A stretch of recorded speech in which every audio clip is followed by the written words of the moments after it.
There is a war going on. It's a spiritual war, a war between truth and deception. Only one thing cuts through all the lies and the opinions of man. It is the truth of an ancient book that we call the Bible. It is God's Word. It is God's sword. Well, go with me tonight to Isaiah chapter 23. Pick up where we left off in our journey through Isaiah. By the way, I some weeks ago read to you about a new Disney Channel production, Little Demon, and it's about a cartoon character, animated kid that finds out she's the Antichrist. Remember? Little Nicky. Well, anyway, I won't bore you with the whole article, but they canceled it, one of those things that they attempted anyway. They attempt such things to see how much they can get away with. That's what they do. And I'm not entirely sure why. It was probably, going to bomb anyway. But they do things that bomb all the time. They're always pushing the envelope. Dearborn, Michigan, which is a predominantly, in fact, frighteningly Muslim town, much of the Middle East has invaded Dearborn, Michigan, and they live there. Mosques are everywhere. In fact, even in Dearborn, Michigan, local police have no-go zones because ultimately Sharia law, which is unconstitutional, is being enforced and practiced. And right now they're in an uproar there because of people like Rashida Tlaib and others who have, along with a whole, super leftist party, have gone so crazy, trans and transsexual, homosexual, in their aggressiveness after the kids. Well, that doesn't go over big with the Muslims. So on one hand, you want to go, well, it's good. They're in an uproar, and they're, threatening violence and out in massive protests, violent protests. On one hand, you go, well, it's good that they're against something that we're against. But then you hear them speak. And one of their spokesmen saying, look, you know what, the majority gets to decide, because that's what they believe. And this is a democracy. And to them, a democracy is only where mob rule works. To them, ultimately democracy is mob rule. Mob rule, the majority gets their way. Well, if that was, the epitome of that is Rwanda. When 80% of the population decided 20% of the population was the wrong tribe and needed to die, they just started slaughtering them. Back in the 90s, dreadful. But ultimately, that is majority rule. This is a republic, a constitutional republic, and you can't just do whatever you want to do. You're limited by law. It doesn't matter if the majority wants to do something if the law says it can't be, if it's unconstitutional, if the Constitution opposes it, and the structure of our government does. But anyway, so I mentioned to you that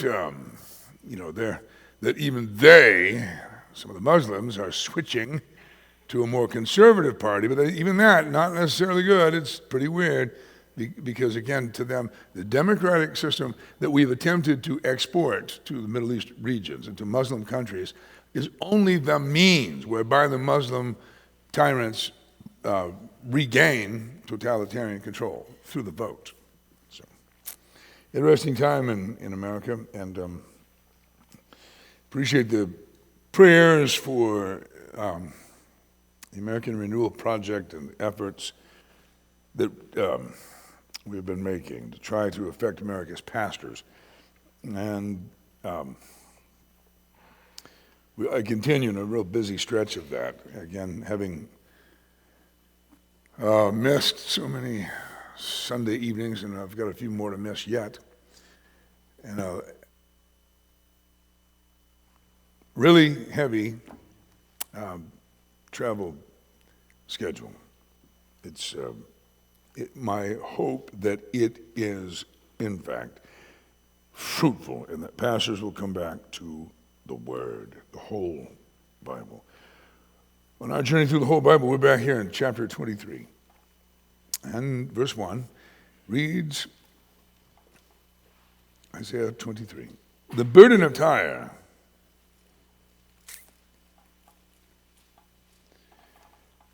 When Isaiah uses the term the burden of, he's talking about, here's the heavy word. This is this heavy responsibility given to me by God to deliver this message, the burden of Tyre. Howl, ye ships of Tarshish. I got to read that again. Howl, ye ships. You try this. Ships of Tarshish. Tarsus, like, Saul of Tarsus. Tarsus is easier to say than Tarshish. And if you put ships together with Tarshish, howl, ye ships of Tarshish, for it is laid waste, so that there is no house, no entering in from the land of Chittim. It is revealed to them. Be still, ye inhabitants of the isles. You whom the merchants of Zidon, that pass over the sea, have replenished. And by great waters, the seed of Sihor, the harvest of the river, is her revenue, and she is a mart of nations. Be thou ashamed, O Zidon, for the sea hath spoken, even the strength of the sea, saying, I travail not, nor bring forth children, neither do I nourish up young men, nor bring up virgins. As at the report concerning Egypt, so shall they be sorely pained at the reports of Tyre. Dash ye over to Tarshish, howl, ye inhabitants of the isles. Is this your joyous city, whose antiquity is of ancient days? Her own feet shall carry her afar off to sojourn. Who hath taken this counsel against Tyre, the crowning city, whose merchants are princes, whose traffickers are the honorable of the earth? The Lord of hosts hath purposed it to stain the pride of all glory, and to bring into contempt all the honorable of the earth. Pass through thy land as a river, O daughter of Tarshish. There is no more strength. He stretched out his hand over the sea. He shook the kingdoms. The Lord hath given a commandment against the merchant city to destroy the strongholds thereof. And he said, Thou shalt no more rejoice, O thou oppressed virgin, daughter of Zidon. Rise, pass over to Chittim. There also shalt thou have no rest. Behold, the land of the Chaldeans, this people was not till the Assyrian founded it for them that dwell in the wilderness. They set up the towers thereof. They raised up the palaces thereof, and he brought it to ruin. Howl, ye ships of Tarshish, for your strength is laid waste. And it shall come to pass in that day that Tyre shall be forgotten 70 years, according to the days of one king. After the end of 70 years shall Tyre sing as a harlot. Take a harp and go about the city, thou harlot that has been forgotten. Make sweet melody, sing many songs, that thou mayest be remembered. And it shall come to pass after the end of 70 years, the Lord will visit Tyre, and she shall turn to her hire, and shall commit fornication with all the kingdoms of the world upon the face of the earth. And her merchandise and her hire shall be holiness to the Lord. It shall not be treasured nor laid up, for her merchandise shall be for them that dwell before the Lord, to eat sufficiently and for durable clothing. Chapter 23, parts of it are sort of obvious, and other parts are difficult. The people of Phoenicia, or the Phoenicians, the people of Tyre, and Tyre was a city that was considered quite impregnable. The Phoenicians were incredibly advanced, seafaring people, and it made them rich. It was in commerce that they became so wealthy, and the city of Tyre, a coastal city, was in fact defendable because of its walls and because it had its back to the sea. And no other empire contemporary with them had the navy that they had. So they ruled the world by ruling the sea. He got rich. But like every other empire of humanity, rich and proud and godless and idolatrous and wicked. And so we have here the prophecy of the judgment of God coming to Tyre. And it'll come to the point where it'll be laid waste, as verse 1 says, that there is no house, no entering in from the land of Chittim. It is revealed to them. There's more detail later. Ezekiel will prophesy more. In fact, Ezekiel will go beyond and prophesy about proud king of Tyre and sort of overshoot the earthly king to prophesy against Satan himself, But that's later. And interestingly, you'll find when we go to Ezekiel, there's like two sets of prophecies, like two descriptions of the fall, the siege of Tyre, and it will play out historically that the Chaldeans, it will come to pass that ultimately under Nebuchadnezzar, there will be an attempt to take the city of Tyre that will drag on and on for years. Imagine, the whole concept of a siege where your armies surround a city, the capital city, and you attempt to cut off all business coming in, going, and all supply and starve them out. Well, the siege of Nebuchadnezzar and the Babylonian Empire against Tyre will last for 13 years. 13-year siege. It's like one for the record books. But part of the deal was Babylon had no significant navy, and if they're coming and going from the sea, as a matter of fact, they actually were going, as the Babylonians were finally successful in all of their ramps and their machines and siege works, that ultimately, by the time Nebuchadnezzar breaches the walls and enters, everybody was gone. They moved out. They actually moved out. Historically, they moved to an island about a mile offshore. They'd moved the whole city. That's something, isn't it? I mean, that's amazing. Truly amazing. But then later on, when the Greek Empire rises under Alexander the Great, Alexander will demand their surrender, and they're convinced. They don't have to, but he will, in fact, take, which, by the way, would also be in fulfillment of the prophecies we're not studying tonight that we'll study later in Ezekiel. But Alexander the Great will actually take the rubble of the walls and everything that the Babylonians brought, all that material, they will truck it all to build a causeway to connect the mainland to the island of Tyre. The day would actually come when, archaeologists and, explorers would be looking for Tyre, and because they're looking for an island that they'd read about, and could not find it. Couldn't find it because there was no island, because there, what appeared to be a peninsula was man-made. Isn't that amazing? A little piece of history. But in verse 2, through the prophet Isaiah, God says, "Be still, you inhabitants of the isle, thou whom the merchants of Zidon that pass over the sea have replenished." And so it was an apt description of them. Verse 3, "And by great waters the seat of Sihor, the harvest of the river." Whenever you read the river, that could also be translated the Nile. That's how the Nile is thought of. The, with a definite article. The harvest of the river is a river, and she is a mart of nations. I don't know if you guys knew the word mart was in the Old English Bible, but there it is. Or if you're reading it as a Mena, it's mat. She's a mat of the nations. But that is sort of a warehouse, sort of a, it's just abundant. "Be thou ashamed," verse 4 says, "O Zidon, for the sea hath spoken, even the strength of the sea, saying, I travail not, nor bring forth children, neither do I nourish up young men, nor bring up virgins. As the report concerning Egypt, so shall they be sorely pained at the report of Tyre."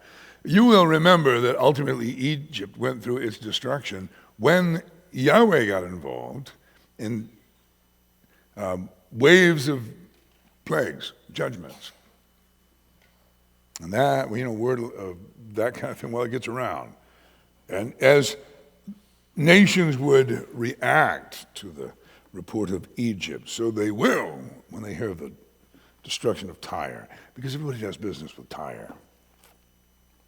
Verse 6, pass ye over to Tarshish, howl ye inhabitants of the isles, and get something to cry about. Is this your joyous city, whose antiquity is of ancient days? Her own feet shall carry her afar off to sojourn. And so they would ultimately make their escape, but their city would be taken, would be destroyed. Who has taken this counsel against Tyre, the crowning city whose merchants are princes, whose traffickers are the honorable of the earth? The traffickers, interesting word, but the old English word traffic. Today we use it to describe the movement of vehicles, but the old English word is actually the transference of business, the transference of wealth. Verse 9, the Lord of hosts hath purposed it. It is God who is appalled by. Pride is actually something that grosses God out. And it's a sin of its own, and it leads to so many other sins. The Lord of hosts hath purposed it to stain the pride of all glory, to bring into contempt all the honorable of the earth. The honorable, that is, those who honor themselves. Pass through the land as a river, O daughter of Tarshish. Tarshish. You guys got to practice that one. Ships of Tarshish. Try it at home. Try it on your way out. Have a contest. Who can say it 5 times fast without messing it up? Verse 11, he stretched out his hand over the sea, shook the kingdoms, which God does. And God is involved in the affairs of man and the rising and falling of nations. We see that. He shook the kingdoms, the Lord hath given a commandment against the merchant city to destroy the strongholds thereof. So God does such things, and God does get behind the rise and the fall of nations. God is involved. Verse 12, he said, thou shalt no more rejoice, O thou oppressed virgin, daughter of Zidon. Arise, pass over to Chittim, there also shalt thou have no rest. Thou oppressed virgin, daughter of Zidon. And one of the things that we'll discover, you know what, it was Pastor Chuck Smith who pointed out God is not against business, good business. God is against commercialism and the exploitation of humans by humans through business. It is an offense to God. Pastor Chuck Smith used to point out the kingdom age,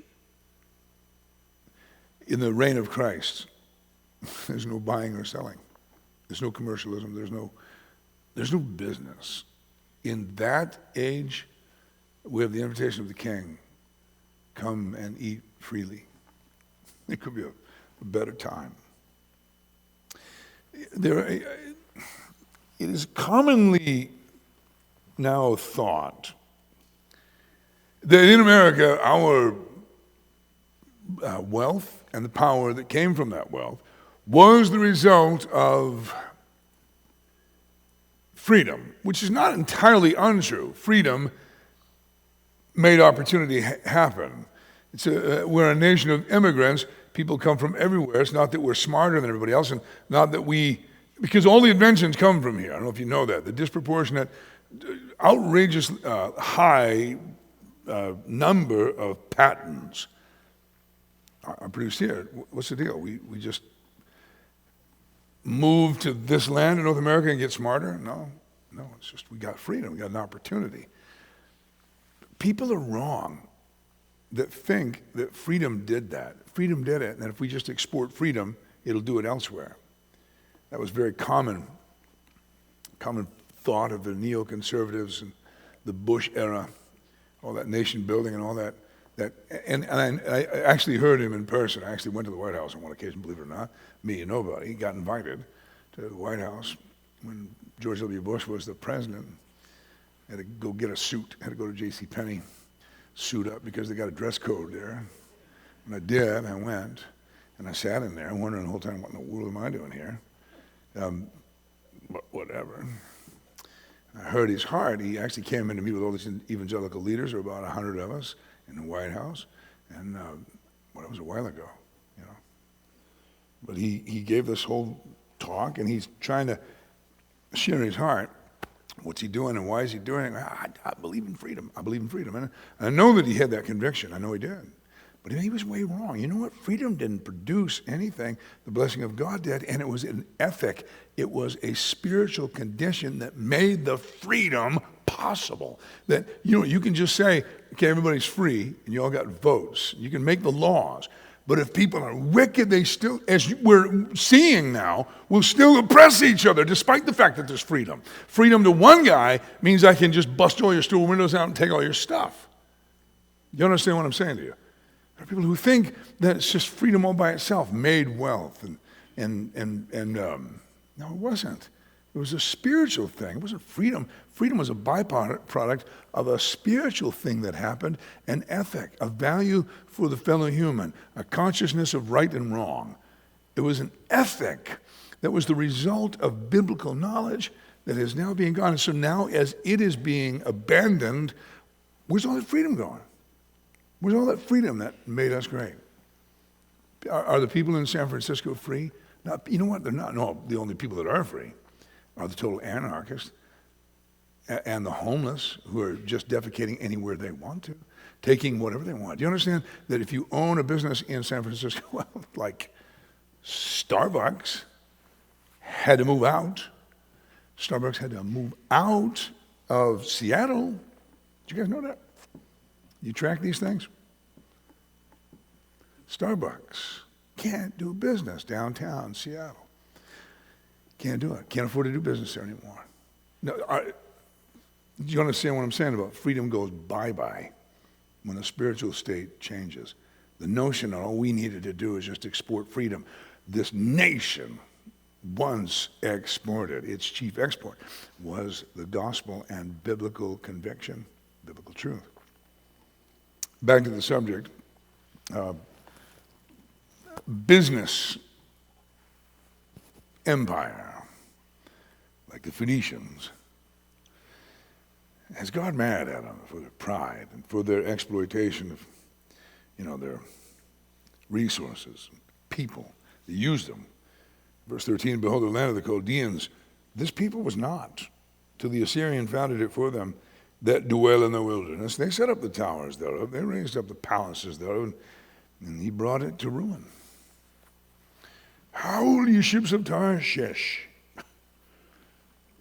for your strength is laid waste, and it shall come to pass in that day that Tyre shall be forgotten 70 years, according to the days of one king. After the end of 70 years shall Tyre sing as an harlot. Now again, this is a little trickier, and I don't know that the history works out perfectly. 70 years, sometimes 70 years seems to mean that, and sometimes it does not.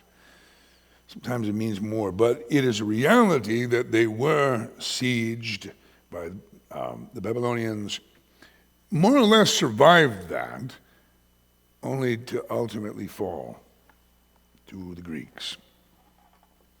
And then the end of chapter 23 suggests something completely different. So there's this prophecy against Tyre, but then we're going to see there's other places where Tyre and the merchants of Tyre will be spoken of in the future, in the kingdom age, in the millennium, bringing their wealth in to be a blessing. So there's a weird transition here. Verse 16, you know, after 70 years, shall Tyre sing as a harlot. Take a harp, go about the city, thou harlot, that has been forgotten. Make sweet melody, sing many songs, that thou mayest be remembered. And it shall come to pass, after the end of 70 years, that the Lord will visit Tyre, and she shall return to her hire, and shall commit fornication with all the kingdoms of the world upon the face of the earth. Committing fornication. Does that not ring a bell for those of you who've already been through the book of Revelation? Because there's this mystery Babylon that commits fornication with all the kings of the earth. Fornication, business. It's a form of prostitution that what actually is taking place. But then in verse 18, your merchandise and hire shall be holiness to the Lord. And that's where you go. Okay. Are we talking about a different... Is there a significant gap in between verse 17 and verse 18? Because the Lord does that. And he certainly does it through Isaiah. Merchandise and hire shall be holiness to the Lord. It shall not be treasured nor laid up. For her merchandise shall be for them that dwell before the Lord, to eat sufficiently and for durable clothing. Well, maybe that is connected, verse 18 by itself, to the millennium, to the kingdom age. The Lord does that. He doesn't regard time often like we would. And Isaiah's scope, as God shows him in the vision, is really adjustable to a couple centuries out, a couple millenniums out, and then just come back again. Chapter 24, verse 1. Behold, the Lord maketh the earth empty, and maketh it waste, and turneth it upside down, and scattereth abroad the inhabitants thereof. It shall be as with the people, so with the priest, as with the servant, so with his master, as with the maid, so with her mistress, as with the buyer, so with the seller, as with the lender, so with the borrower, as with the taker of usury, so with the giver of usury. The land shall be utterly emptied and utterly spoiled, for the Lord hath spoken this word. The earth mourneth and fadeth away, the world languisheth and fadeth away. The haughty people of the earth do languish. The earth also is defiled under the inhabitants thereof, because they have transgressed the laws, changed the ordinances, broken the everlasting covenant. Therefore hath the curse devoured the earth, and they that dwell therein are desolate. And therefore the inhabitants of the earth are burned, and few men left. The new wine mourneth, the vine languisheth, all the merry-hearted do sigh. The mirth of tabrets ceaseth, the noise of them that rejoiceth endeth, the joy of the harp ceaseth. They shall not drink wine with a song, strong drink shall be bitter to them that drink it. The city of confusion is broken down, every house is shut up, that no man may come in. There's a crying for wine in the streets, all joy is darkened. The mirth of the land is gone. In the city is left desolation, and the gate is smitten with destruction. And thus it shall be in the midst of the land among the people, there shall be as the shaking of an olive tree, and as the gleaning grapes when the vintage is done.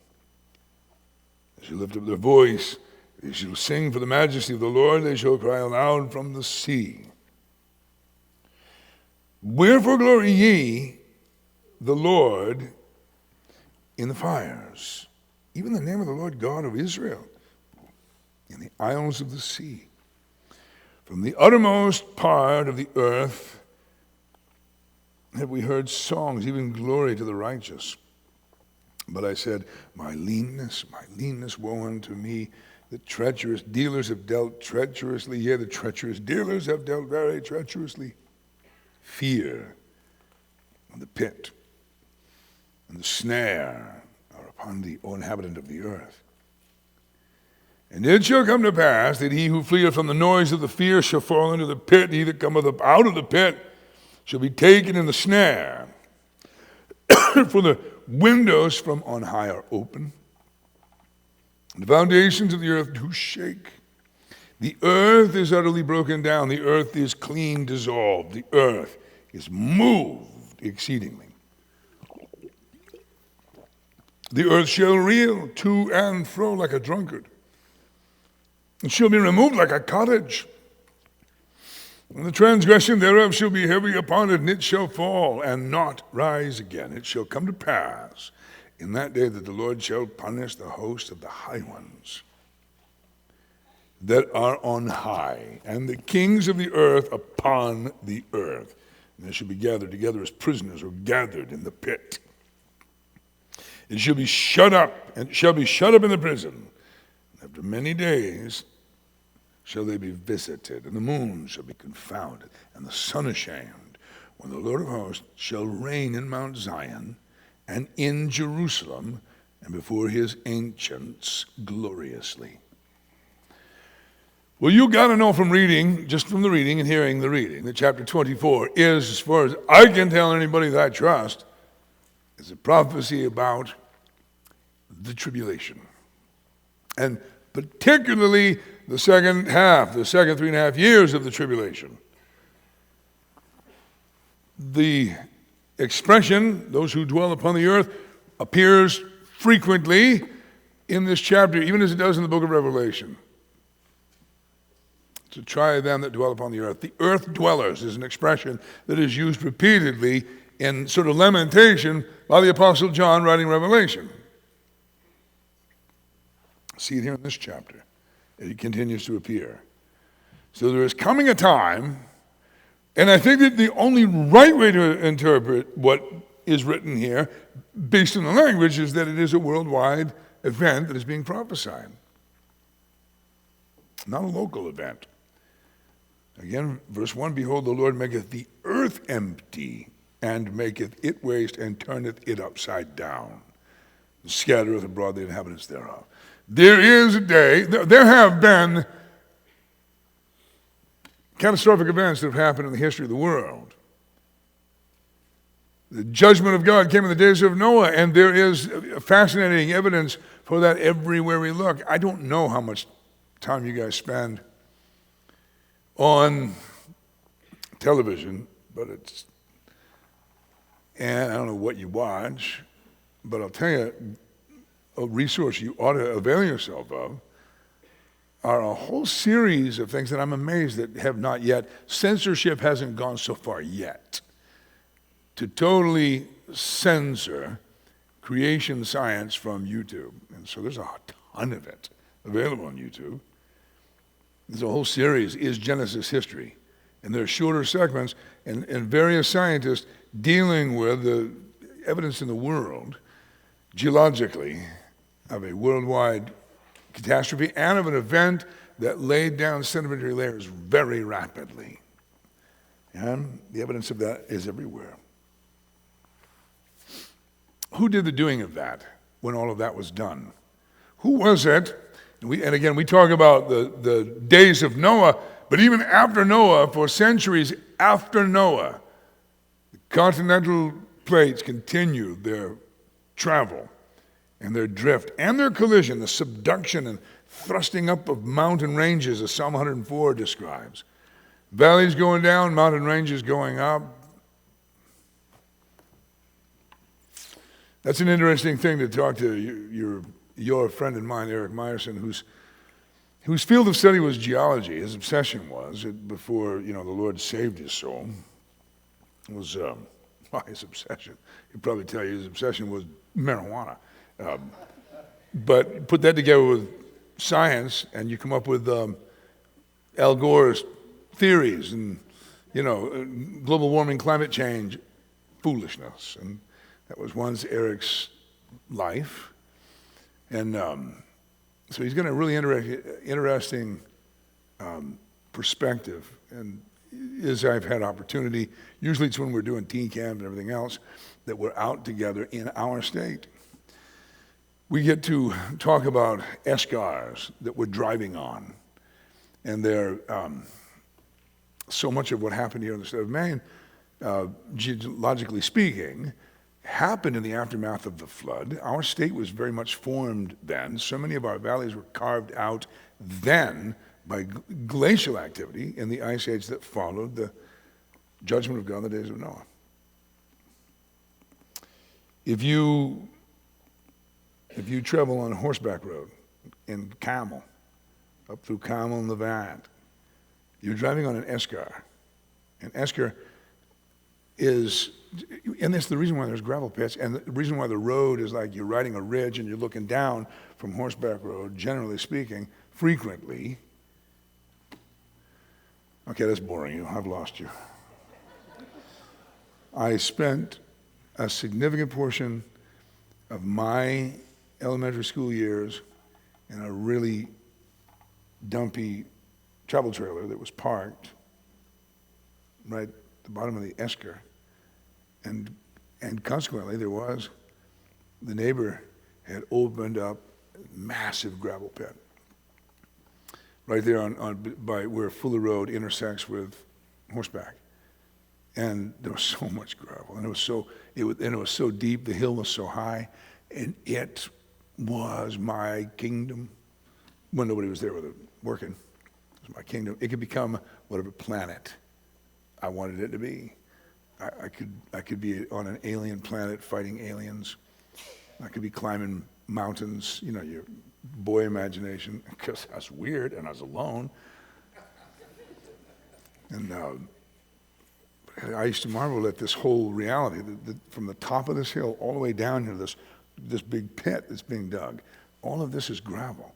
And all of that was carried by frozen water, gathering it all up and sort of shedding it in this long berm that runs north to south. If you go to Milo and get off, I think it was at Route 16, you go up to LaGrange, you're riding an eschar all the way up there.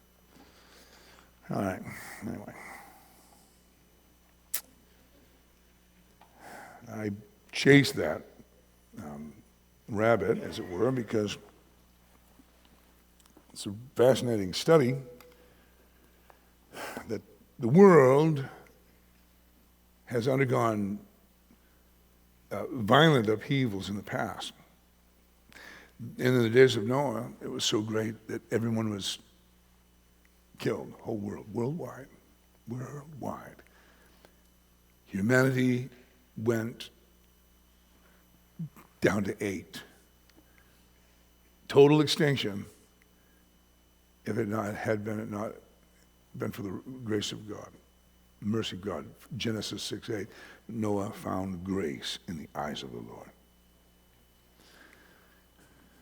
The same God who created, the same God who judged, he's the one who left all the evidence as a warning that he will do it again. And it blows my mind that what Peter said, the Apostle Peter in his epistle, for this they are willfully ignorant that the world was once destroyed by water. Crazy willful ignorance of that. And I say again, fellas, I've been saying for a while, we're powering the modern world with the decayed remains of the old world. We're powering every day in the news. They keep saying it every day, every leftist, every single day, every liberal. Fossil fuels. We've got to get away from the fossil fuels. The madness of that subject is madness. But the very fact that they use the word fossil fuels, why do they do that? Why do they keep saying fossils? Why? What are fossils? And where did fossils come from? When did all this stuff get buried? When did a whole world of vegetation get buried in the Gulf of Mexico? It all happened as the waters of that flood receded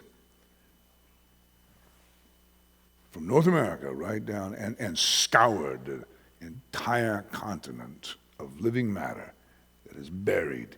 We drill down to it with our oil rigs. We pump it out. Well, same God warns of judgment that is ahead, that is so severe that just like it was in the days of Noah, if it were not abbreviated, the Son of God said, no flesh would be saved. Nobody would survive it. But for the sake of the elect, for the sake of the chosen people, whom Christ will return in fulfillment of prophecy and reveal himself to, Israel, for their sake, those days are shortened. And here we have a prophecy. God turns the world upside down.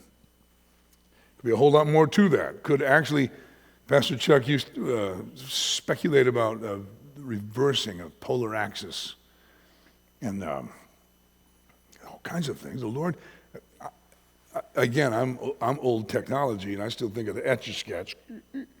And when you finally got frustrated with all those stupid lines, you couldn't do a circle for nothing. You couldn't do a circle. You finally went, you erased everything and started over. You had to turn upside down to do that effectively. The Lord's going to do that with the world he made. And it's going to affect everybody. Verse 2 gives it rather poetically. Everyone is affected. It doesn't matter who you are. Nobody is spared. In verse 3, the land shall be utterly emptied and utterly spoiled, for the Lord hath spoken this word. In the 4th verse, the earth mourneth and fadeth away, and the world languisheth and fadeth away. The haughty people of the earth do language. Think about that, the haughty people of the earth. Humanity has become, in the modern age, so incredibly haughty. I think we've evolved to the point that we're God, and we haven't evolved at all. Verse 5, the earth also is defiled under the inhabitants thereof. And what is the earth defiled by? Are all of our carbon footprints? The trouble we are in as a species is not because of our mismanagement of the planet. It's because of our offenses against its owner, our offenses against its creator, who also created us and gave his commands to us.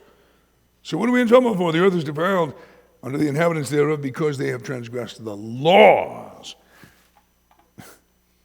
The earth is defiled because we transgressed the laws, not because we made too much smoke. Transgressed the laws, changed the ordinance, broken the everlasting covenant, as if we outgrew God and go, you know, that was for a long time ago. We have to change. And we've outgrown you, God. For that reason, verse 6, hath the curse devoured the earth, and they that dwell therein are desolate. Therefore the inhabitants of the earth are burned. And this statement right here, and few men left, is consistent with exactly what other prophecy tells us about that time, about the tribulation, about when God pours out his wrath and all of the catastrophic stuff happens. We read in the book of Revelation that certain events would take whole percentages of the population with them. We read of the star, that comet, asteroid, or whatever it is, wormwood, that John sees falling to the seas. Seas turn to blood, a third of the ships are gone, a third of all marine life. You know, every time I do that, Mike's right here, there's no way to get away from it. I guess there is. But this we're reading about, an event where most of the people in the world are going to die, going to be destroyed. It is a warning from God.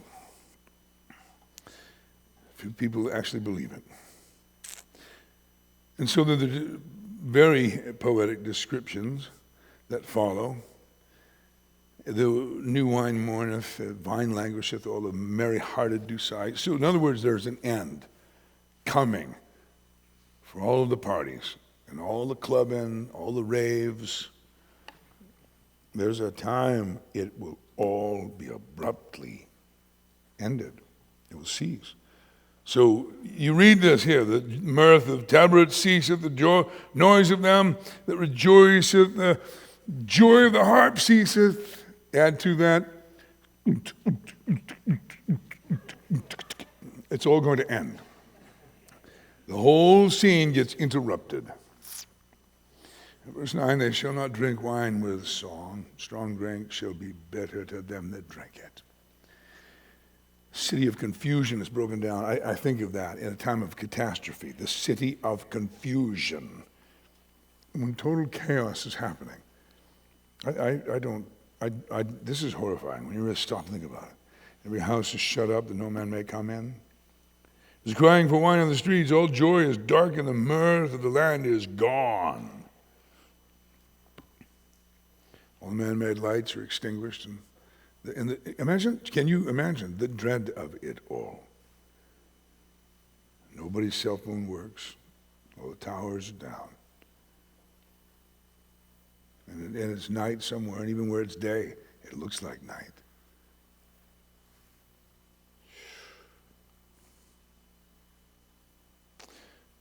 The city, verse 12 says, is left desolation. The gate is smitten with destruction. When thus it shall be in the midst of the land among the people, there shall be as the shaking of an olive tree and as the gleaning of grapes when the vintage is gone up. Revelation talks about a great earthquake that affects the entire world, the whole world, and every mountain is brought low. So all that has happened, the mountain ranges and all that have been thrust up, all of that, a shaking that brings all of the ranges. The Appalachians, though they're really like foothills compared to the Rockies, the Himalayas, the Alps, all of it, everywhere brought down the violent judgment of God. Shaking, like an olive tree. Verse 14, they shall lift up their voice, they shall sing for the majesty of the Lord, they shall cry aloud from the sea. Wherefore glorify ye the Lord in the fires, even the name of the Lord God of Israel in the isles of the sea. Now who is that saying that in the midst of all of this judgment? Who is that? Well, I can't really explain that fully, but I do know what I read in the book of Revelation when we were there, that every wave of judgment is applauded from the other side. Every single wave of judgment is from the other side, from the heaven perspective. I'm telling you guys, it'll all look different from up there, completely different. Looking at it from here, everything looks so tragic, so sorrowful. From up there looking down at it, you go, oh! And it's like total justice. It's so just, it's so right that it thrills the heart of everyone who sees it. From up there, the absolute rightness of it causes everybody to cheer. Nobody in heaven is going, oh, no, Lord, and pleading for more time or more mercy. Everyone from up there sees how much mercy, how much time, how far God has gone through Christ. The Christ-rejecting world that persecutes Christians and Christ. Payday comes. There are witnesses that are, in fact, glorifying the Lord. Verse 16, from the uttermost parts of the earth have we heard songs, even glory to the righteous. But I said, my leanness, woe unto me. The treacherous dealers have dealt treacherously, and the treacherous dealers have dealt very treacherously. I believe I hear Isaiah here. I believe I hear Isaiah, horrified by the vision, lamenting and crying out. But even in it, treacherous dealers have dealt treacherously. It's what they do. It's who they are. And judgment has come. Payday has come in verse 17. Fear in the pit. Okay, fear in the pit. Let's talk about the pit, because even the demons know there's a pit coming in their future. They try to negotiate with the Son of God. Please don't cast us out. Don't cast us into the abuso. Don't cast us to the pit. No, let us have the swine. They know it's not time. They know there's a time. They know there's a pit in their future. That pit. If there's a pit, there's a snare. It'll come to pass, he who fleeth from the noise of the fear shall fall into the pit. He that cometh out of the midst of the pit shall be taken into the snare. I'm thinking about the attempt to survive from one disaster to the other, and one of them is going to get you. The person thinking, all I got to do is hold out, survive the tribulation somewhere, kingdom age will come, and I'll be all right. Let's hear that 18th verse indicates you go from one horrifying thing to another. He that cometh out of the midst of the pit shall be taken in the snare, for the windows from on high are open. The windows from on high. That is a scary statement because the last time that statement was used is in Genesis chapter 6. Great fountains of the deep burst and the windows of heaven were opened. So the windows of heaven poured rain, water converged upon the surface of the earth from beneath the earth's crust and above the atmosphere. That was, half of that was called the windows of heaven. Here, windows from on high are open, and the foundations of the earth do shake. The earth is utterly broken down, the earth is clean dissolved, the earth is moved exceedingly. Verse 20 says, the earth shall reel to and fro like a drunkard. Now, just so you know, that's happened already, measurably. The geologists actually measure a cycle that the earth goes into a wobble, and then it slows down every few years. Certain events, certain massive earthquakes, that one in the Indian Ocean, the Christmas Day tsunami, it killed so many, the geologists measured that the earth went into a wobble on that event, that earthquake. But there's a bigger one. The earth, the whole world will reel to and fro like a drunkard, shall be removed like a cottage. It's a little shack versus a great fortress. And the transgression thereof shall be heavy upon it, and it shall fall and not rise again.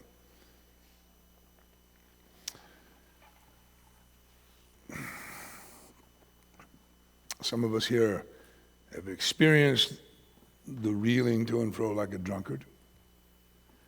Some of us have witnessed the reeling to and fro, the overcompensation and the falling, wipeout of the drunkard. You picture the earth doing the same thing, for it is prophesied that it will. The earth will do likewise. Verse 21, and it shall come to pass in that day that the Lord shall punish the host of the high ones.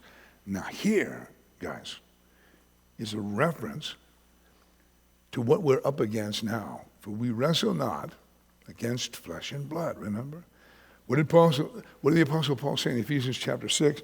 Describing what he was up against, he said, we struggle not against flesh and blood, but against principalities and powers, against rulers, forces of spiritual wickedness in heavenly places. Or it's angelic, but it's fallen rebellious angels that we're against. A reference here to them. It'll come to pass in that day when the Lord comes, and when he comes to establish his kingdom, they are dealt with, and it is then that they are sent to the abuso. The Lord will punish the host of the high ones that are on high, and the kings of the earth upon the earth. He will punish the host of the high ones and the kings of the earth. There are principalities, and there are the puppets of the principalities. There are kings on the earth, and the Lord will deal with them all at his return, the end of the tribulation. They shall be gathered together as prisoners are gathered into the pit, in the abuso, the abyss, and shall be shut up in the prison, and after many days shall they be visited. Well, that's also prophesied, that Satan himself he'll be cast into the bottomless pit, bound there for 1,000 years, and at the end of 1,000 years, loosed for a little season. It's here as well. And then the moon shall be confounded, the sun ashamed, when the Lord of hosts shall reign in Mount Zion, and in Jerusalem before his ancients gloriously. This is an interesting statement to conclude with. Excuse me. That the Lord is going to rule from Zion and before his ancients or before his elders, that he and his elders. Do you remember what John described in heaven was 24 thrones? They don't stay in heaven. They come here. Remember what the Lord Jesus said to his disciples. He said, you who have followed me, you will sit on 12 thrones, judging the 12 tribes of Israel. He comes, and his saints come with him, his elders, the 420 elders, they come. A kingdom is established. The kingdom age begins. at the conclusion of the Great Tribulation. Ben? So stand together and we'll let the band get in their place so we can go out with a song. Isaiah sees some heavy stuff. Isaiah, we're back in our last week's study, Isaiah described the toll that some of the visions had taken on him physically. I bet this one did. This is the heaviest one he sees of all the visions. This is the heaviest. This is worldwide. This isn't just a kingdom, one kingdom. It's all the kingdoms of the whole world being judged. Dreadful day. I don't know about you guys, but I am personally rather tickled to not have that in my future. None of that. I ain't sticking around for any of that. I have every intention of being with the Lord in heaven, seeing the justice of it from that side when it's happening. I believe in mass evacuation. I believe in the rapture. I believe in it. I believe the Lord's going to come. He's going to come and get us. Let the world have its way for a short time, and then payday cometh. Let's rejoice that we're saved, and our names are written in the book of life. Hey, thanks for listening. We pray that the Word of God will speak to your heart as you meditate on it. If we can help you grow, or if you have any questions, you can visit us at our website at ccbangor.org. Give us a phone call at area code 207-991-9555, or you can shoot us an email at office@ccbangor.org. I'm Jessica Graves Fleming, and on behalf of my dad and Calvary Chapel Central, Maine, we wish you grace and peace.